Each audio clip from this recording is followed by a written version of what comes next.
Alors voilà, je t'ai demandé de faire le jeu numéro 1 et le jeu numéro 2 à la page donc 31. Alors le jeu numéro 1, à l'aide de la lecture, complète chaque nom. Et ensuite, ils te disent classe ces noms en deux colonnes, nom féminin, nom masculin. Alors nous, on va pas faire tout à fait ça.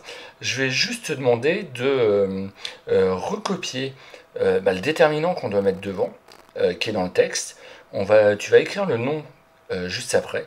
Et ensuite, entre parenthèses, tu vas écrire féminin ou tu vas écrire masculin. Alors on va faire un exemple avec mini trousse. Alors mini trousse. Alors il est écrit quelque part dans le texte que tu viens de lire. Il faut retrouver le mot mini trousse et trouver le déterminant qui va devant. Alors on part à la recherche ensemble. Mini trousse, mini trousse. Où est-il caché? Je crois qu'il faut que je remonte un peu plus haut. Ah, je vois mini barrette. Ah, mini trousse. Tu le vois, il est ici. Mini trousse. Et juste devant, il y a un déterminant. Il y a le déterminant ça. Et tu te rappelles, on a travaillé sur les déterminants. Et ça, je pense que tu es capable de dire si c'est du féminin ou du masculin. D'après toi, c'est quoi? Oui, tu as raison, c'est du féminin. Alors, je vais te montrer ce que tu dois faire sur le cahier. On va aller le faire sur le tableau. Donc, sur ton cahier. Pas sur ton cahier ou sur une feuille de brouillon ou quelque part. Je veux que tu écrives donc ça. Ah mince, il faut que je vise bien. Puisque là, tu vois, je le tiens dans les mains, c'est pas facile d'écrire et de tenir la caméra en même temps.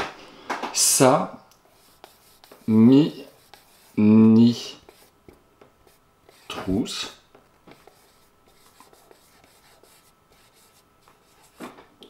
Ça, mini trousse. Et entre parenthèses, tu vois, moi, j'ai pas laissé assez de place. Hein. Tu vas écrire féminin. Puis normalement, il y a assez de place pour fermer la parenthèse. Voilà. Donc sur une feuille, là tu vas jouer pour t'entraîner. J'ai oublié, tu vois l'accent aigu de féminin.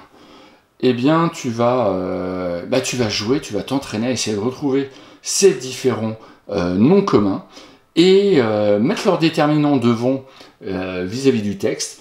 Et puis ensuite, indiquer entre parenthèses, est-ce que c'est du féminin, est-ce que c'est du masculin.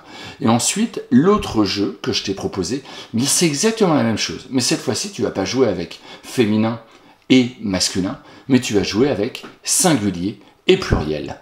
Je te laisse jouer, et puis on se retrouve tout de suite, après, pour la correction, puisqu'on va corriger directement, on va vérifier directement, et puis je te donnerai les explications.